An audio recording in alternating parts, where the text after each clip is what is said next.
যাত্রী বোঝাই বাস ও ট্রেলার গাড়ির সংঘর্ষে আহত চালক সহ মোট 23 জন।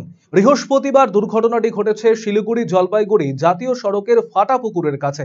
ইতিমধ্যে আহতদের চিকিৎসার জন্য হাসপাতালে পাঠানো হয়েছে বলে খবর। স্থানীয় সূত্রে জানা গিয়েছে, শিলিগুড়ি থেকে যাত্রী নিয়ে কালচিনির উদ্দেশ্যে যাচ্ছিল বেসরকারি বাসটি। সেই সময় ফাটাপুকুর ট্রাফিক মোড়ে সিগন্যালের জন্য দাঁড়িয়ে পড়ে একটি ট্রেলার গাড়ি। সে সময় ওই যাত্রী বোঝাই বাসটি ট্রেলারের পেছনে সজোরে ধাক্কা মারে। এতেই বাসের সামনের অংশ বেশ ক্ষতিগ্রস্ত হয়। দুর্ঘটনার ফলে চালক সহ 23 জন যাত্রী আহত হয়েছেন।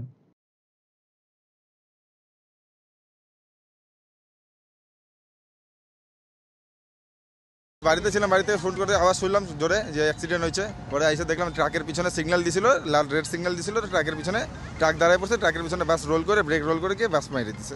কতজন আহত হতে পারে? 10-15 জন তো আমরাই পাঠাইলাম এখানে এসে দৌড়াদৌড়ি করে। মোটামুটি হাত পা লাগছে, মাথা মুথা ফাটছে, এরকম দেখলাম। তখন হসপিটালে গেলে বোঝা যাবে বাদ বাকি কী রিপোর্ট আছে না আছে। ফাটাপুকুর মোড়ে একটা বাস কালচিনির দিকে যাচ্ছিল শিলিগুড়ি থেকে। সেই বাসটা একটা দাঁড়িয়ে থাকা ট্রাকের পেছনে এসে মারে এবং কিছু লোক আহত হয়। তাদেরকে প্রথমে রাজগঞ্জ ট্রাফিকের পক্ষ থেকে, থানার পক্ষ থেকে এবং সাধারণ ওখানকার লোকাল যারা মানুষ আছেন তাদের পক্ষ থেকে দ্রুততার সঙ্গে তাদেরকে রেস্কিউ করে মগরাডাঙ্গি হসপিটালে আমরা যেখানে দাঁড়িয়ে আছি এখন সেখানে নিয়ে আসা হয়েছিল। তাদের মধ্যে 2 জনকে রেফার করা হয়েছে।